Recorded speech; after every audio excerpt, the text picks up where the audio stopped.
उद्धवजी ठाकरे यांचा मराठवाड्यातला दौरा हा शेतकऱ्यांसाठी नाही तर स्वतःचं राजकीय पीक घेण्यासाठीचा हा दौरा आहे। खरं तर देवेंद्रजी फडणवीस यांनी शेतकऱ्यांसाठी भरघोस मदत दिली।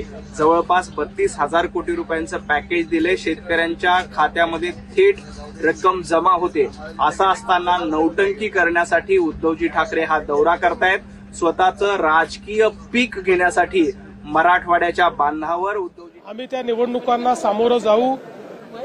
तीनही आमचे जे पक्ष आहेत ते आपापल्या परीनं त्या स्तरावर युतीच्या संदर्भात निर्णय घेतील। पण कुठल्याही परिस्थितीमध्ये आम्ही तिघही एकच आहोत।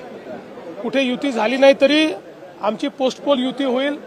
त्यामुळे मला असं वाटतं की या नगरपालिकेच्या निवडणुकीत महाराष्ट्राची जनता मोठ्या प्रमाणात आमच्या महायुतीलाच कौल देईल। उद्धव ठाकरे आज मराठवाडा विदर्भाच्या दौऱ्यावर आहेत, कसं बघताय दौऱ्याकडे? हे चांगलं आहे, विरोधी पक्षाचं काम आहे। पहिल्यांदा उद्धवजी बाहेर पडले त्यामुळे मला आनंद आहे।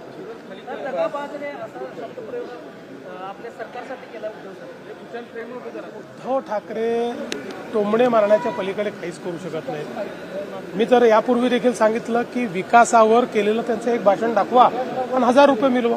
काल निवडणूक आयोगाची पत्रकार परिषद झाली, त्यावर राज ठाकरे यांनी म्हटलेलं आहे की ही पत्रकार परिषद बघितल्यावर तळपायाची आग मस्तकात गेली, कारण निवडणूक आयोगाकडे उत्तरं नाहीत। दुबार त्यांना एकच उत्तर पाहिजे, ते म्हणजे निवडणुका पुढे ढकला। त्यांना दुसरं कुठलंही उत्तर अपेक्षित नाही आणि सुप्रीम कोर्टाच्या आदेशामुळे निवडणुका पुढे जाऊ शकत नाही। त्याच्यामुळे त्यांना अपेक्षित उत्तर मिळू शकत नाही। एकीकडे पॅकेज आहे